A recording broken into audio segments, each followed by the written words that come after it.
ellos. Y sabemos más y hay más información sobre la iglesia en Corinto que cualquier otra iglesia. Por eso nosotros sentíamos que era importante compartir esta carta porque hay más instrucción y más exhortaciones para los corintios que a cualquier otro que tenemos escrito en la palabra que manejamos. Entonces, Pablo estuvo en Corinto en su primer viaje como 1 año y medio y después pasó a Éfeso. Y en Éfeso él recibió noticias, uno del comportamiento de los corintios, los creyentes corintios, y además los corintios le habían escrito una carta con algunas preguntas sobre asuntos doctrinales. Y eso es lo que hemos estado haciendo. Pablo responde a esas preguntas.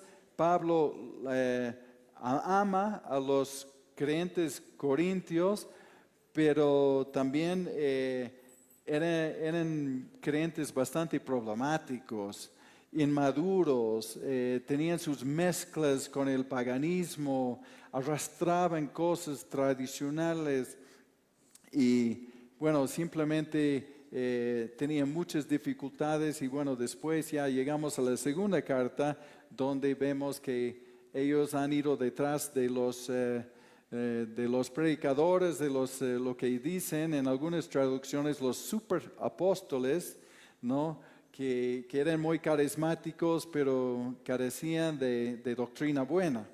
Pero bueno, Pablo les ama a pesar de que son creyentes muy problemáticos, entonces llenos de su egoísmo, su jactancia y todo esto.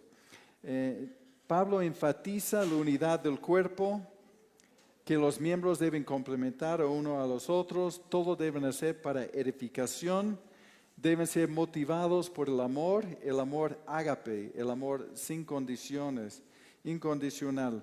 Entonces, él va terminando, estamos en el capítulo 15, y va terminando esta carta,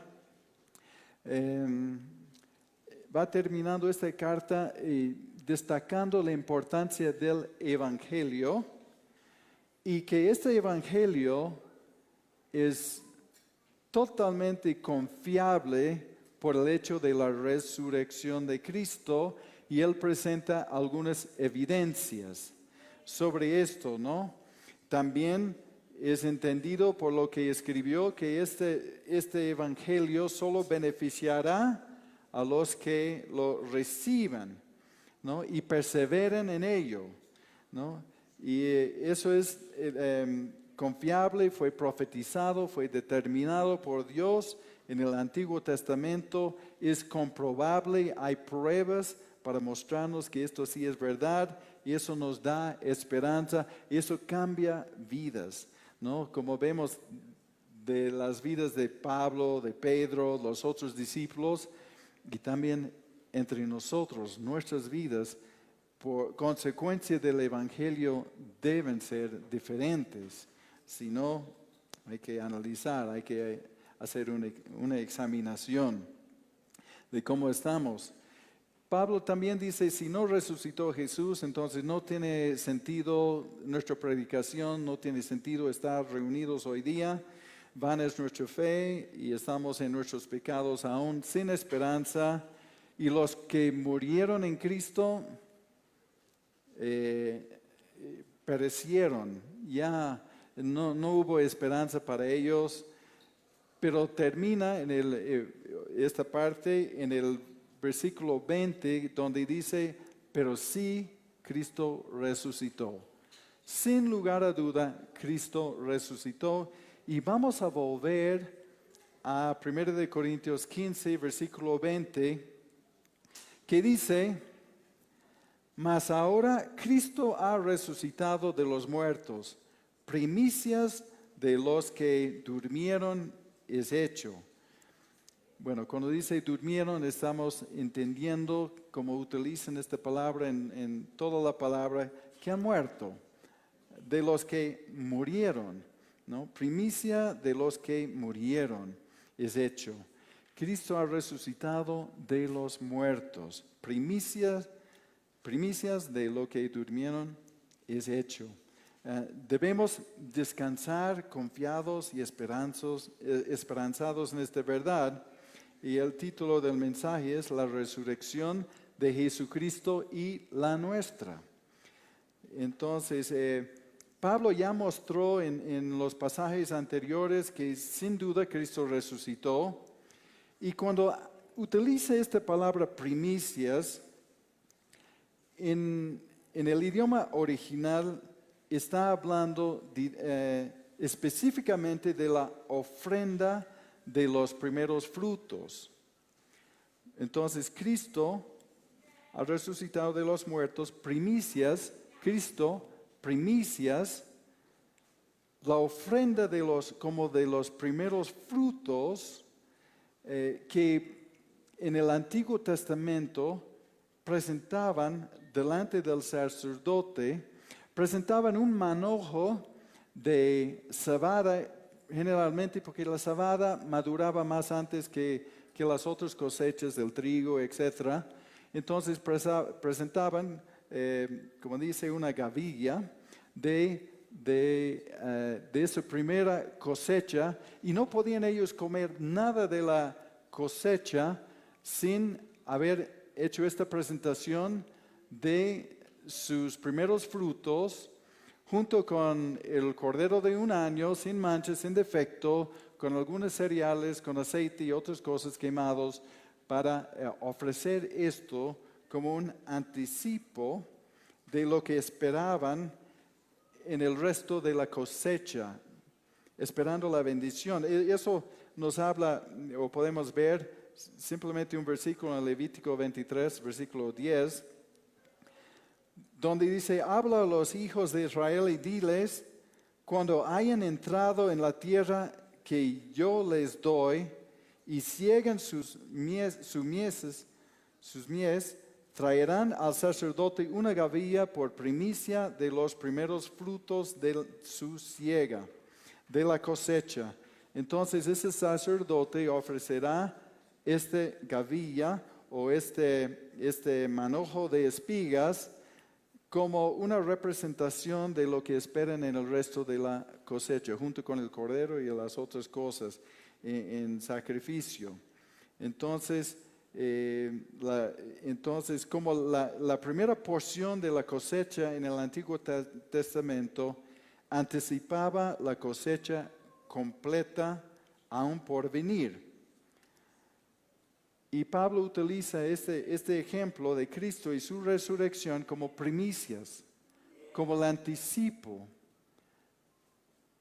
con la anticipación de la cosecha que vendrá después.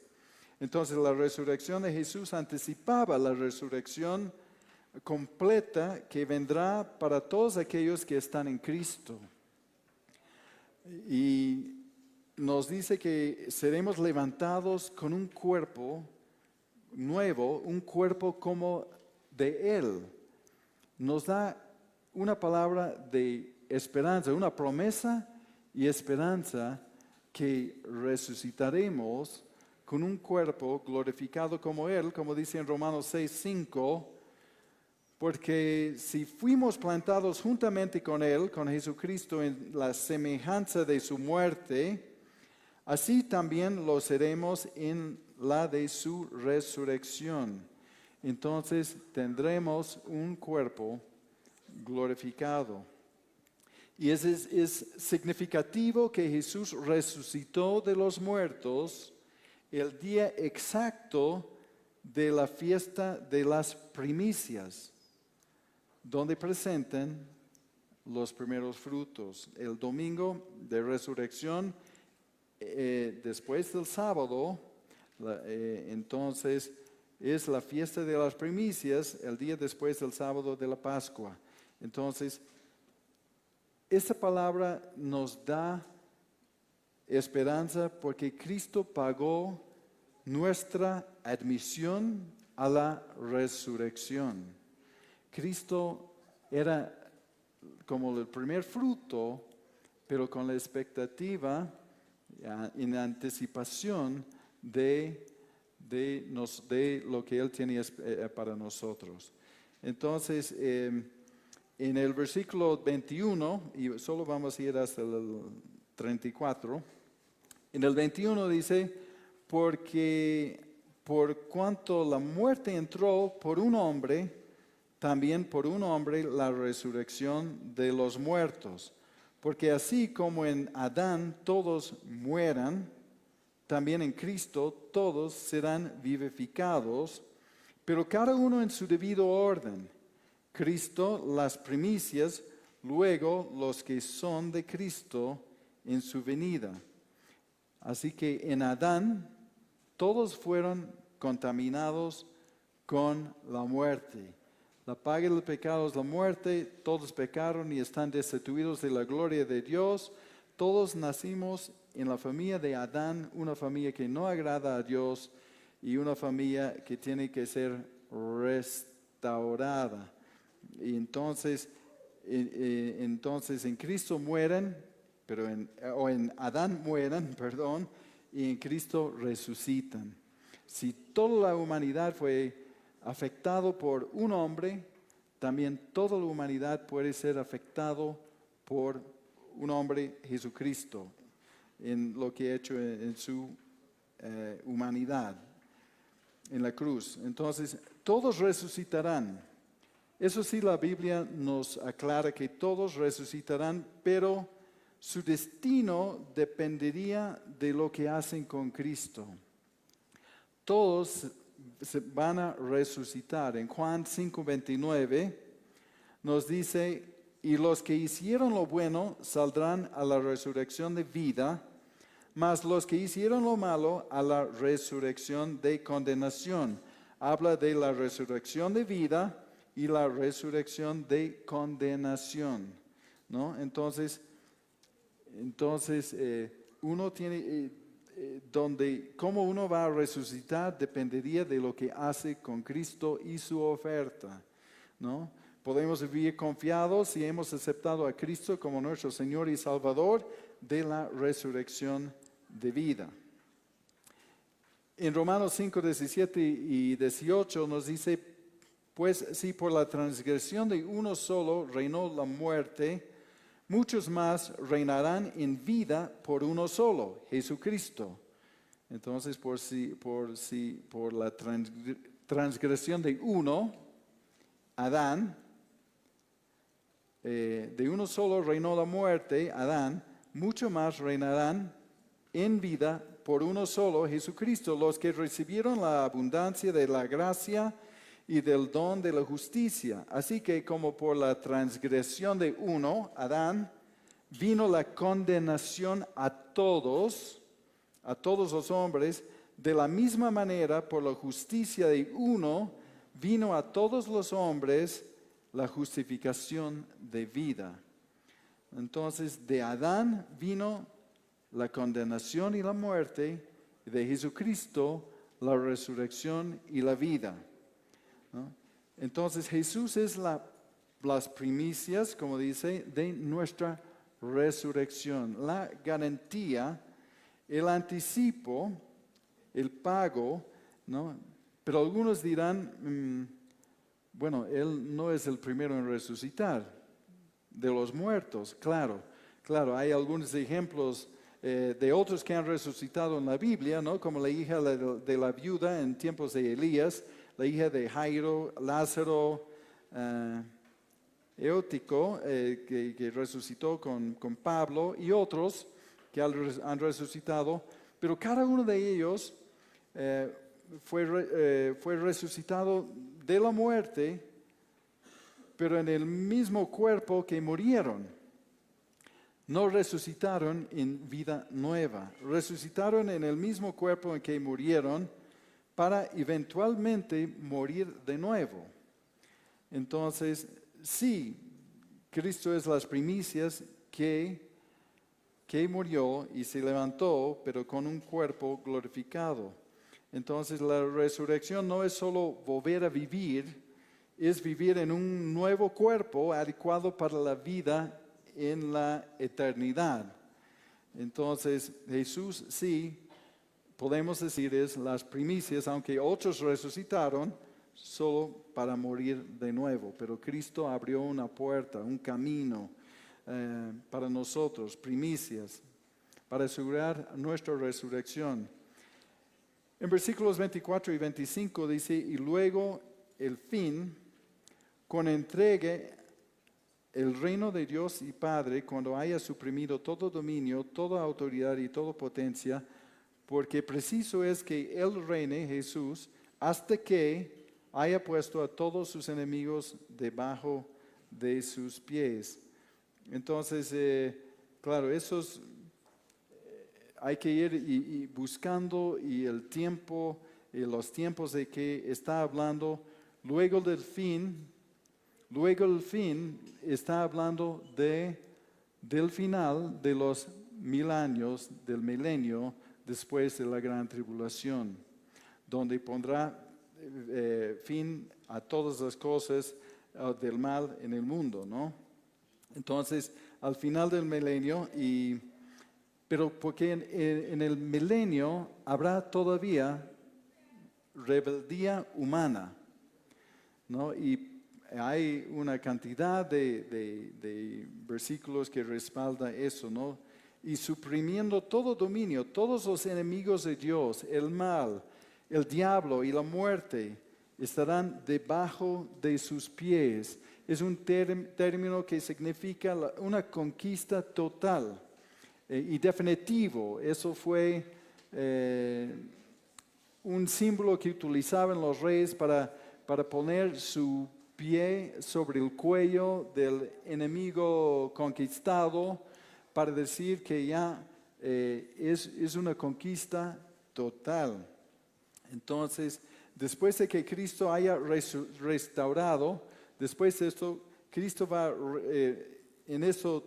ha restaurado el reinado durante los 1000 años, y todas las cosas volverán a ser como Dios el Padre las diseñó en el principio, y sin pecado. Así Dios ha creado las cosas en el principio. Podemos decir que Jesús vino para restaurar todo el plan y propósito de Dios. Sabemos que en el huerto de Edén no hubo pecado hasta el pecado de Adán y Eva, pero vivían en paz y comunión con el Señor, tenían vida eterna, no iban a morir y tenían pleno acceso a Dios, y todas esas cosas Cristo va a restaurar, pero para hacerlo tiene que eliminar el asunto del pecado definitivamente.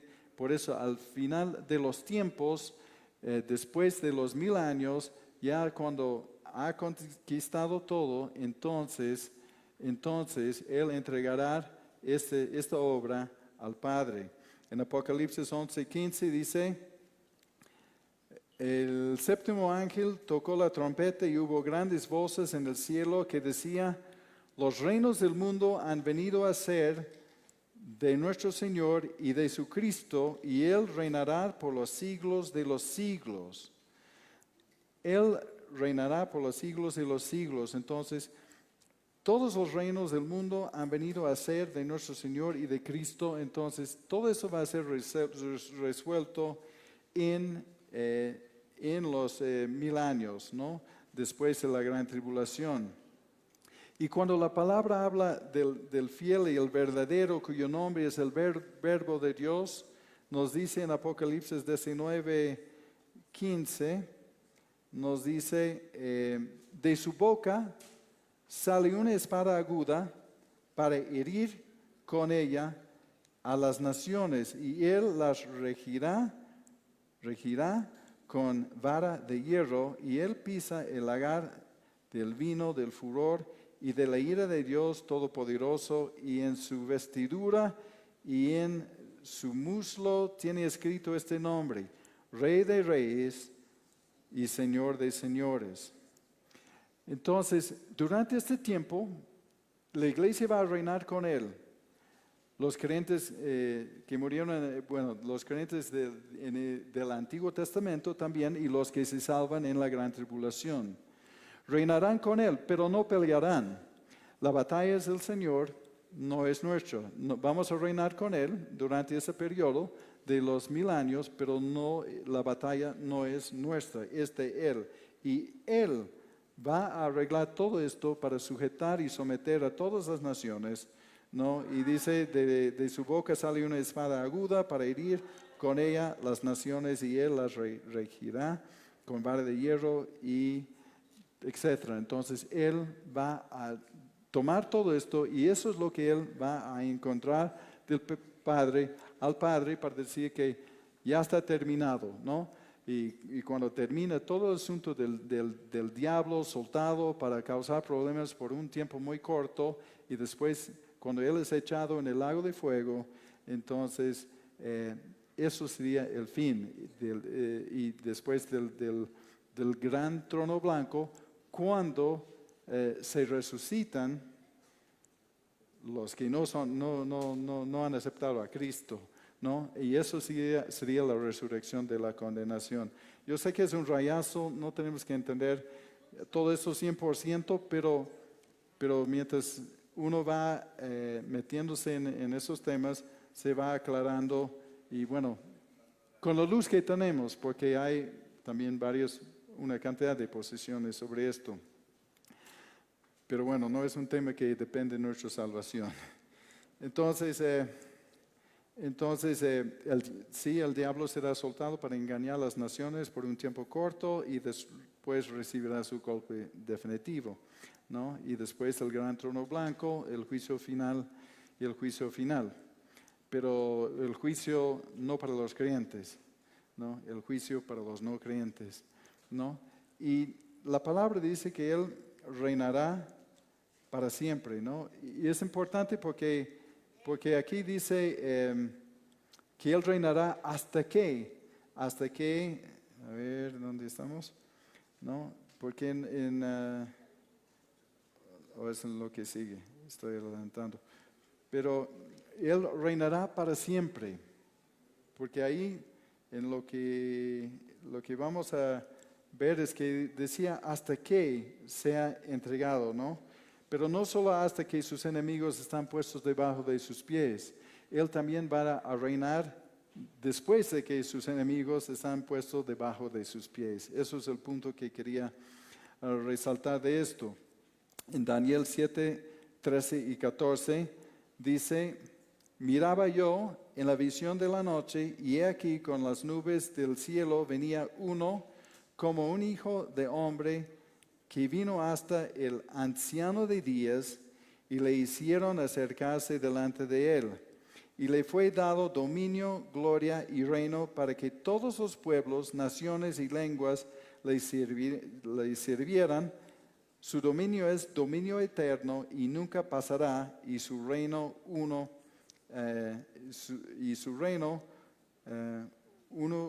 su reino es como uno que no será destruido, ¿no? Entonces, para decir que algunos pueden tomar esto de que va a reinar hasta que y después que, ¿no? Pero la profecía siempre ha sido de que el Mesías reinará para siempre, aun después de que sus enemigos están puestos debajo de sus pies. Bueno, también cuando el ángel Gabriel anunció a María que concebirá y pondrá nombre Jesús y tomará el trono de David, hablando de Cristo Jesús que nacerá, y dice, Él reinará sobre la casa de Jacob para siempre, ¿no? Y su reino no tendrá fin. Por eso creo que ese punto es importante de ver que no tiene límites el reinado de Él. Y eso nos debe animar porque vamos a estar con Él. Vamos a estar con Él. Es confiable y no tenemos que dudarnos. Todo lo que Él ha dicho hasta ahora se ha cumplido y todo lo que falta cumplir tenemos la plena certeza que va a suceder. Y en esto nuestra resurrección. En el versículo 26 de 1 Corintios 15 dice, el postrer enemigo que será destruido es la muerte, porque todas las cosas las sujetó debajo de sus pies. Y en cuando dice que todas las cosas han sido sujetos a Él, claramente se exceptúa aquel que sujetó a él todas las cosas. Pero luego que todas las cosas le estén sujetas, entonces también el Hijo mismo se sujetará al que le sujetó a él todas las cosas, para que Dios sea todo en todos. Simplemente para decir que Él está puesto sobre todo, excepto el que quien le sujetó, que es Dios Padre, ¿no? Hablamos de la Trinidad, tres personas, Padre, Hijo y Espíritu Santo, iguales, son Dios, pero tiene diferentes funciones. Entonces, la función del Hijo era de hacer la voluntad del Padre. Entonces, Él está puesto sobre todo, excepto a aquel que le ha sujetado. Pero después de que todas las cosas sean sujetos, este final del milenio, de eliminar el mal, de que todos los dominios y naciones sean entregados al Padre, entonces,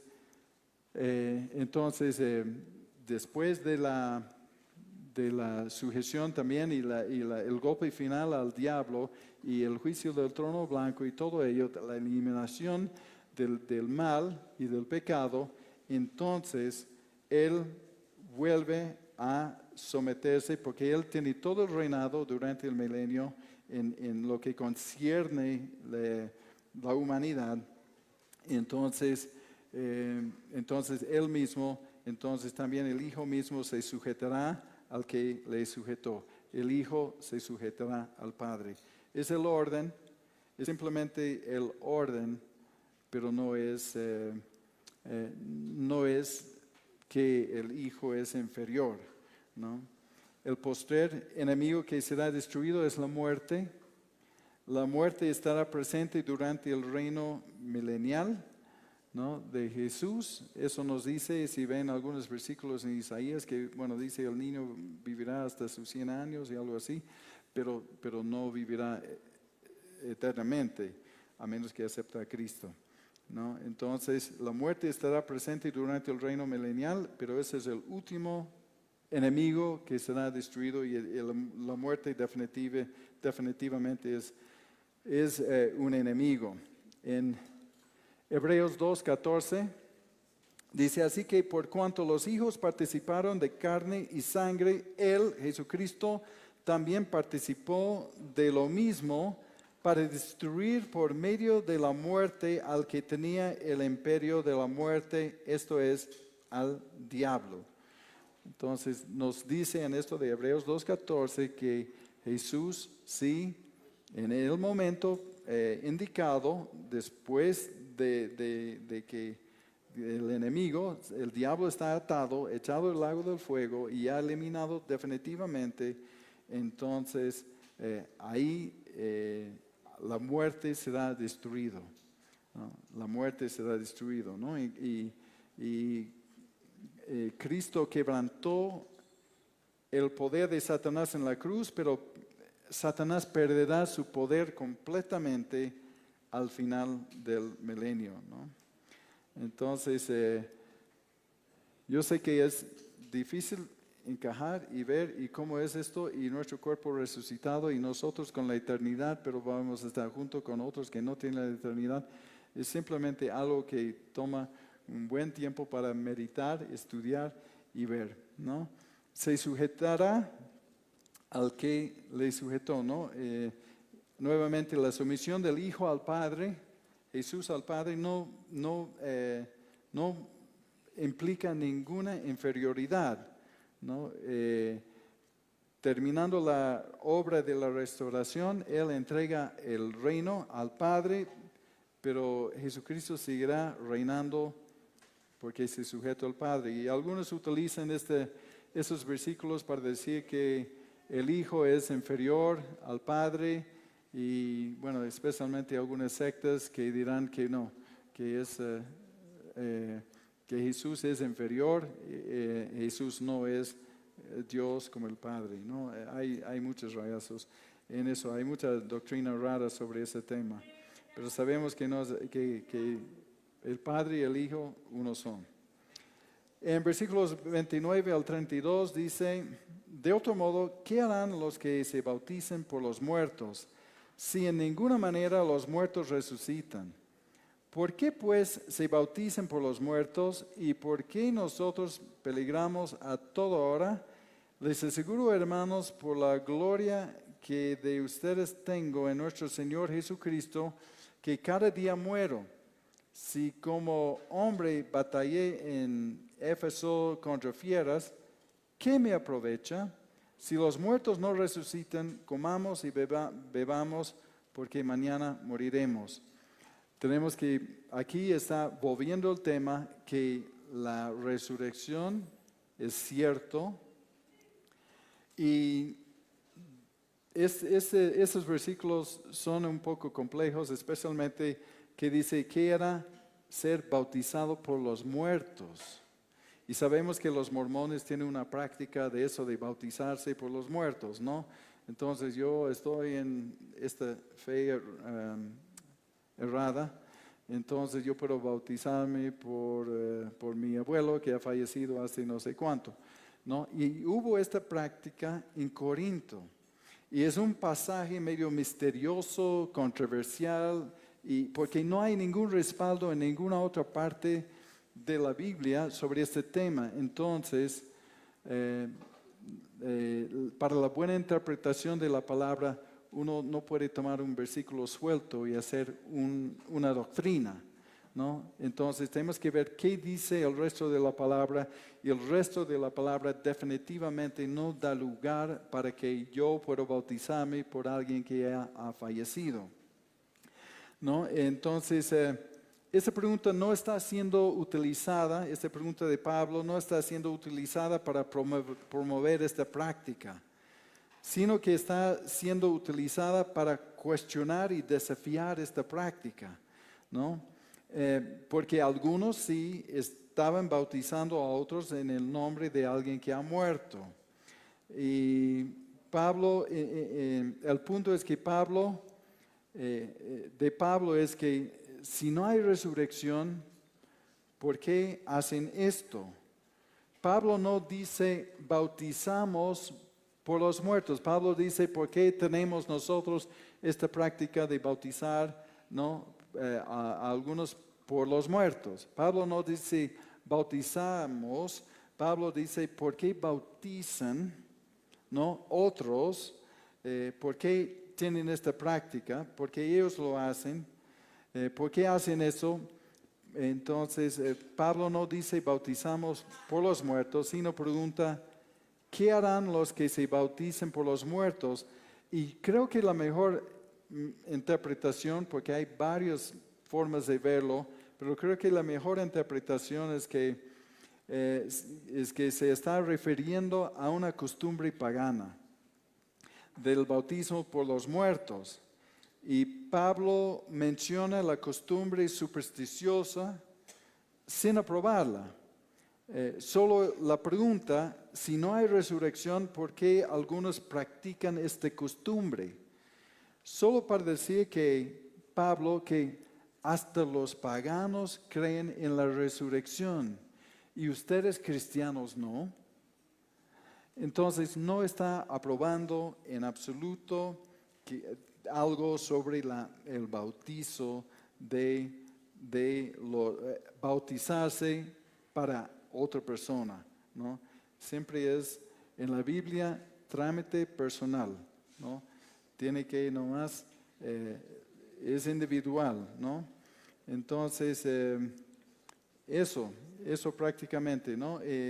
Porque el bautizo es una declaración pública de que uno se ha muerto al pecado y se ha resucitado en una vida nueva en Cristo, ¿no? Uno es sepultado, de sumergirse en el agua, es símbolo de entierro, y salir del agua es como simbólico de resurrección en nueva vida. Entonces, el bautizo muestra la fe en la resurrección de Cristo y la esperanza de la resurrección de los creyentes.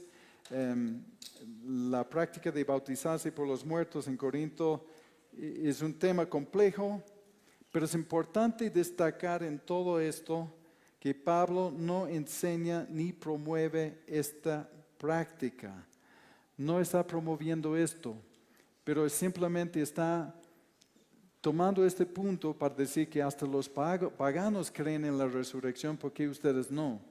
¿No? Y para afirmarles y para darles esperanza de que no están creyendo en vano.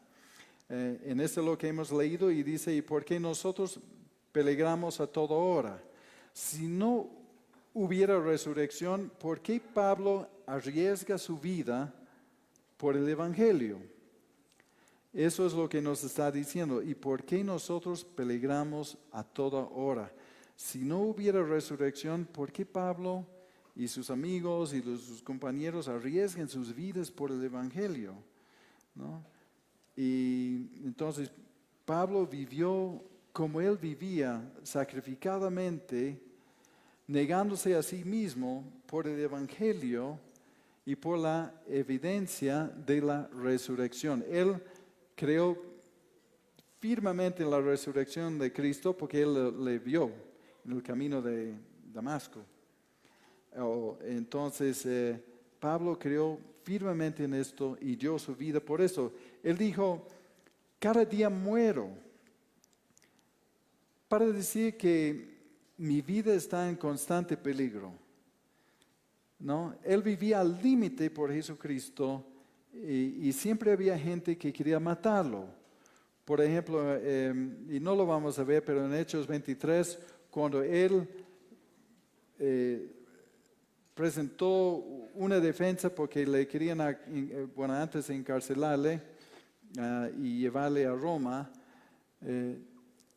la gente le escuchaba atentamente hasta que él dijo algo sobre Cristo resucitado y después como más de 40 hombres hicieron un pacto, un voto que no comerían ni beberían hasta que hubieran matado a Pablo. La vida de Pablo, por mencionar la resurrección, estaba en peligro todo tiempo. Por eso dice, cada día muero o mi vida está en peligro constante. Está hablando del peligro constante de la vida física. No está en este ejemplo, no está hablando de que muera a la carne, ¿no? En otros sí, pero en esto no. Él está hablando de la vida física. Incluso dice, batallé en Éfeso contra fieras. Bueno, no hay registro donde Pablo enfrentó animales salvajes en Éfeso. Pero lo más probable es que refiere a los oponentes humanos, salvajes y violentos que querían verle muerto, ¿no? Entonces Pablo enfrentó todo esto por causa de la resurrección de los muertos y la esperanza de su propia resurrección. Entonces su arresto y su encarcelamiento y el viaje a Roma fue por causa de mencionar la resurrección de los muertos. Por eso habla de su batalla contra fieras en Éfeso, ¿no? Y también nos dice, si los muertos no resucitan, comamos y bebamos porque mañana moriremos, ¿no? Entonces, está tomando estoy haciendo una revisión aquí. Si los muertos no resucitan, entonces comamos, bebemos y porque mañana moriremos. Si no hay resurrección, no hay juicio final. Entonces, date el gusto. Si no hay resurrección, no hay juicio, entonces no hay juicio para el pecado. No hay pecado, ¿no? Cada uno puede hacer lo que quiere. Entonces, si los muertos no resucitan, Pablo dice, bueno, entonces somos unos tontos, ¿no? Por incomodarnos tanto y ponernos en peligro para algo que no sea verdad. Pero él estaba dispuesto a entregar su vida por esta verdad. Él conoció a Cristo resucitado y él realmente es uno que tiene una conexión con el Señor y mucha revelación de parte del Señor. Como él dice, yo no recibí esto de hombres, ¿no? Sino del Señor mismo. Entonces sabemos que por esta certeza, él colocó su vida en peligro todo el tiempo por causa del Evangelio. Porque si no, todo es en vano, ¿no? La predicación, la fe, la abstenencia de cualquier gusto es en vano si no resucitó. Versículos 33 y 34 para terminar, dice, no erráis, ¿qué quiere decir? No se dejen engañar, ¿no? Todas las otras versiones de la Biblia lo traducen mucho mejor. Y generalmente, por lo general dice, no se dejen engañar. Las malas conversaciones, en otros dicen, las malas compañías, corrompen las buenas costumbres. Velad o despiertan, ¿no? Velad debidamente y no pecan, porque algunos no conocen a Dios, para vergüenza suya lo digo. Dice, no se dejen engañar, escuchando testimonios errados. Pablo advierte de la asociación o la compañía con los paganos o las prácticas paganas. Entonces, también puede ser que había influencias erradas de los filósofos griegos o también los judíos, como de los saduceos que no creían en la resurrección. Entonces, Pablo está diciendo, cuídense con quienes andan, ¿no? Con quienes tienen compañía, con quienes tienen comunión, con quienes están escuchando, porque están en error. Están enseñando, les están llevando a unas doctrinas erradas. Y por eso Pablo está diciendo, cuídense de ellos. No se dejen engañar por esas falsas conversaciones y esas conversaciones en error, porque si no, les va a corromper, ¿no? Les va a corromper. Entonces les va a traer mucha confusión. Y dice, velad debidamente, o en otras versiones dice, vuelvan a su sano juicio y no pecan, porque algunos no conocen a Dios. Resistir la verdad de Dios es descuidar el conocimiento de Dios, ¿no? Permanecer voluntariamente ignorantes de la verdad es pecado. Por eso dice, vuelvan a su sano juicio, no pecan, porque algunos no conocen a Dios. Y la esperanza de la resurrección debe llevarnos a vivir para Dios y no a pecar, negando la verdad de Dios. Entonces Pablo da la advertencia de evitar la mala compañía y la influencia corrupta, los que están enseñando error.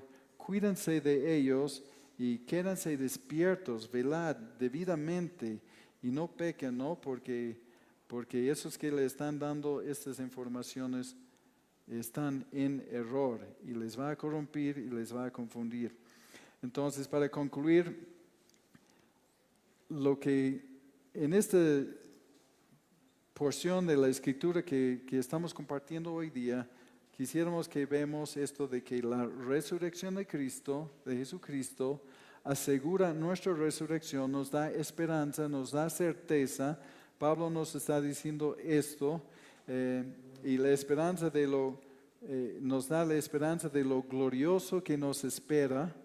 Yo creo que al encontrarnos frente al Señor, va a ser mucho mejor y más maravilloso de que hemos podido imaginar. Entonces es un pasaje de esperanza y certeza. Y bueno, la próxima semana hablaremos del cuerpo resucitado y cuándo y cómo, porque eso sí es algo que está quedando medio suelto en este compartimiento. Nos está enseñando de que todo ser humano va a resucitar o a la vida o para la condenación. Y Dios, yo creo firmemente que Dios no rechazará a ninguno que le busca. Él dice en su palabra, si me buscan, me van a encontrar. Entonces, Dios no rechazará a nadie que le busca, y le busca de corazón, busca conocerle. Dios no va a esconder de ninguna persona que le busca sinceramente. Y Él hizo todo posible para salvarnos de esta condenación, porque habla de dos resurrecciones, de vida y de condenación.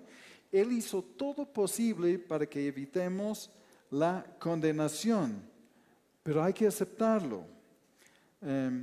Si bien no podemos agregar nada a lo que hizo Jesucristo a favor de nosotros en la salvación, Él pagó el precio que no pudimos nosotros. Él hizo todo a favor de nosotros, pero tiene que haber una respuesta humana. Hay que responder a esta oferta. Aunque Cristo ha muerto por todos, no todos van a apropiarse de esta muerte, de esa oferta de salvación. Y eso es lo lamentable, porque está accesible a todos, pero yo siempre pienso que de ingresar al reino de Dios es un asunto voluntario, ¿no? Si no quiere, no puede, ¿no? Pero Dios no creo que cierra la puerta a nadie que le busca sinceramente. Jesús murió por todos, pero hay que responder a esta oferta, ¿no? Y si hemos respondido a esta oferta, este conocimiento debe cambiar radicalmente nuestras vidas. Debemos ser diferentes, ¿no? Y pienso en esto que mi mayor deseo, el mayor deseo de esta congregación es que nadie aquí presente o que escuche este mensaje por los medios, las redes, entonces queda sin resolver este asunto de su salvación. Hacemos lo que hacemos, venimos esta mañana, hacemos todo lo que estamos haciendo aquí para que puedas tener esperanza, puedes escapar de esta condenación, ¿no? Porque podríamos haber dedicado este día a cualquier otra cosa, una parrillada o cualquier otra cosa, o quedarnos en cama o ver la tele, no sé, una cosa, pero nos venimos porque nos preocupa. No estamos en eso por el dinero, no estamos en eso por ningún otro motivo, excepto de que todos lleguen al conocimiento del Señor, ¿no? Y sería triste que alguien esté sentado en la iglesia 30 años, cómodo, feliz con la tradición, pero que no conoce al Señor, que nunca se conectó con Él, ¿no? O los que nos están escuchando, ¿no? Por Facebook o por YouTube, ¿no? Entonces, si uno solo respondiera al Señor, valdría la pena todo el esfuerzo, ¿no? Pagar alquileres y hacer todo el movimiento, y todo el equipo que ven aquí es voluntario, ¿no? Todo el equipo es voluntario, entonces todos están invirtiendo su tiempo y con este fin, no de entretenernos, para llevarnos a la unidad del cuerpo, pero para que seamos un instrumento donde otros pueden conocer esta verdad, ¿no? Entonces, eso es también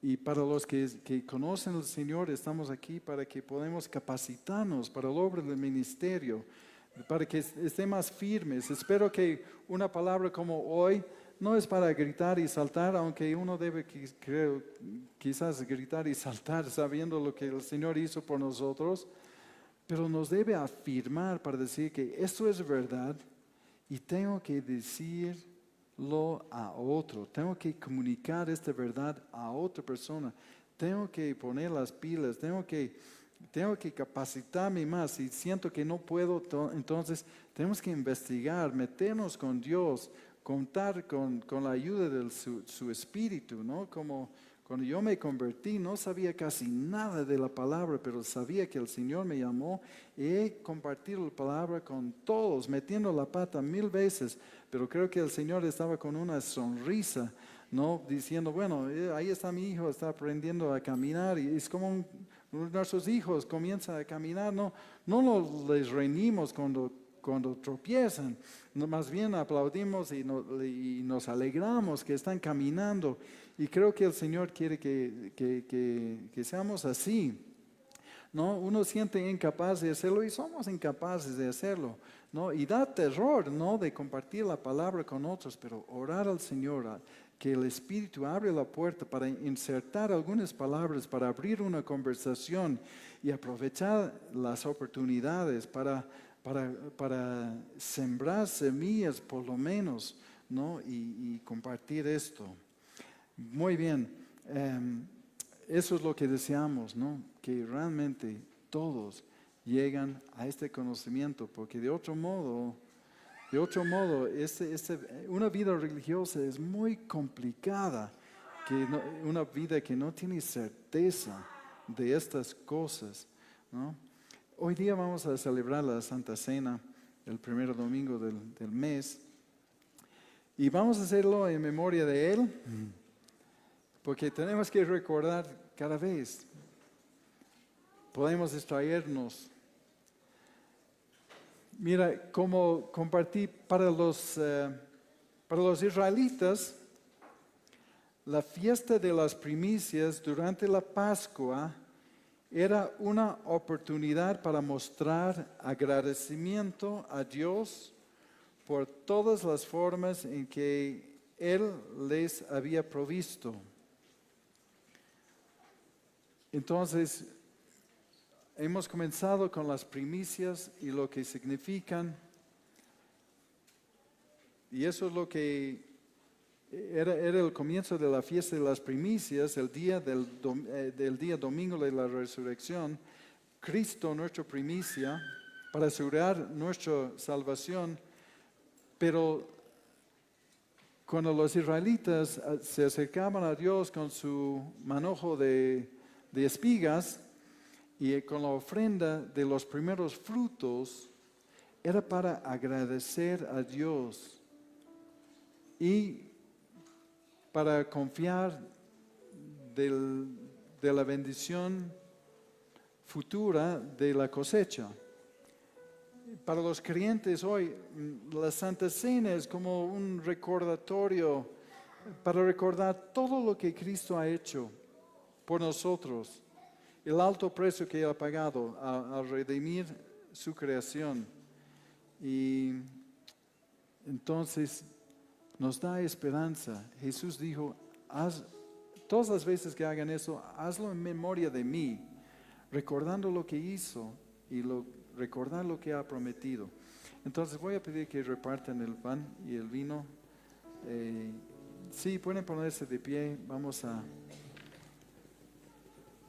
tomar simplemente esos minutos para reflexionar, meditar. Tratar de recordar de qué ha servido este mensaje hoy. De tratar de recordar, Señor, qué es lo que tú me estás tratando de decir en este día, ¿no? Aun con mis limitaciones y todo lo demás, pero su Espíritu realmente nos ha traído para hablarnos. Y el Espíritu les va a hablar mucho mejor que yo. Entonces, vamos a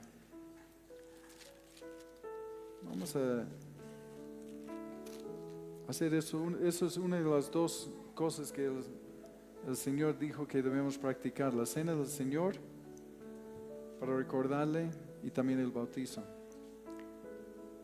Y por eso hacemos esto. Para recordar que su cuerpo partido era necesario.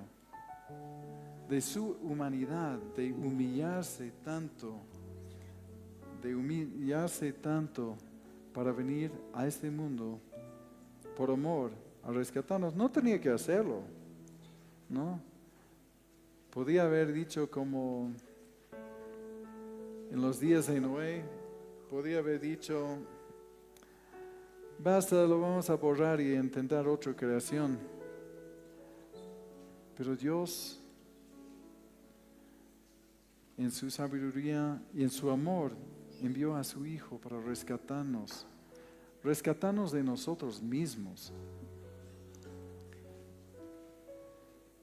Lo más importante para recibir la salvación del Señor es reconocer nuestra condición delante de Dios. La Biblia dice que en Adán todos mueren. La Biblia dice la paga del pecado es la muerte. Todos están bajo condenación. Todos pecaron y están destituidos de la gloria de Dios. Eso es la mala noticia. Es bueno escuchar la mala noticia para poder recibir la buena. La buena noticia es que aunque la paga del pecado es la muerte, la dádiva de Dios es vida eterna en Cristo Jesús. Entonces, aunque nosotros no tenemos la más mínima posibilidad de arreglar los asuntos con el Señor, la idea de la balanza en el cielo, de que bueno, yo creo que la balanza va a inclinar a mi favor, que las cosas buenas espero que pesan un poquito más que las cosas malas, y como Dios es bonachón, Él me va a aceptar. Pero eso no funciona y no encontramos esta idea en la Biblia. Dice que no es por obras. No es por obras. Nadie puede acercarse a Dios por sus obras. Entonces, estamos en una situación, la paga del pecado es la muerte, estoy muerto, merezco la condenación, no tengo nada con qué pagar eso. Entonces, como Pablo decía, ¿quién me librará de este cuerpo de muerte? ¿Quién me librará? No dijo qué cosa me puede librar, ha dicho ¿quién me librará? Y después ha dicho Jesucristo. Jesucristo. Jesucristo pagó la pena por cualquier cosa que reconoce su condición. Si reconocemos nuestra condición, entonces somos candidatos para recibir su perdón. Si nos arrepentimos,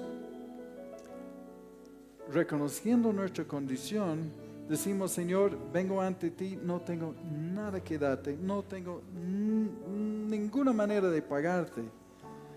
Y Jesús dice, y como fue el ejemplo en todo el Antiguo Testamento, Dios dio la provisión de un sustituto. Yo, merecedor de la muerte, no tengo que morir porque hubo un sustituto, el Cordero de Dios, que quita el pecado del mundo. Entonces yo puedo tener vida porque el Cordero de Dios fue el sustituto. Yo legalmente puedo estar frente a Dios porque mi multa, mi pecado, mi condena fue pagado y fue aceptado. Dios aceptó el pago de Él, de Cristo, para librarme a mí. Eso es el Evangelio. Eso es la buena noticia. Eso es la buena noticia. Por eso cuando pensamos en su cuerpo partido, estamos pensando en el sacrificio que Él hizo por nosotros.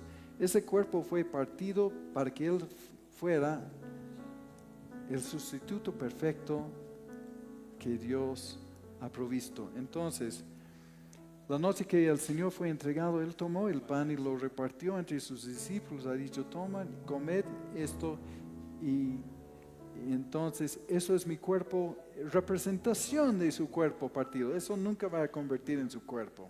Eso es simbólico.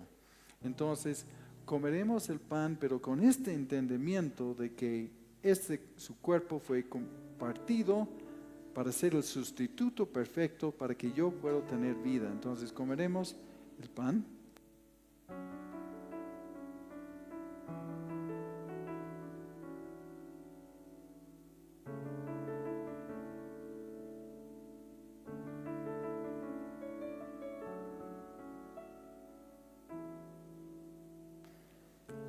Y después de haber cenado, tomó también la copa Después de haber cenado, diciendo, esta copa es el nuevo pacto en mi sangre. Hacer eso todas las veces que la bebieras en memoria de mí. Él selló el nuevo pacto, el pacto donde nosotros podemos convertirnos en hijos e hijas de Dios. Podemos nacer de nuevo, podemos recibir su Espíritu. Todo este paquete del nuevo pacto. Así que vamos a tomar este vino sin alcohol,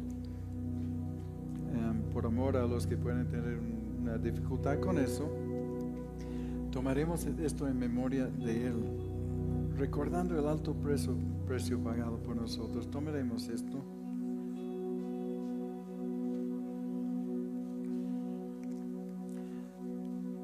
Padre, queremos darte las gracias por lo que has hecho a favor de nosotros. Vivimos agradecidos. Lo hacemos esto en memoria de ti. Agradecidos, bendecidos, esperanzados. Dios, gracias por todo lo que tú has hecho a favor de nosotros. Revela esta verdad a cada persona que está presente o escuchando este mensaje. Revela tu mensaje.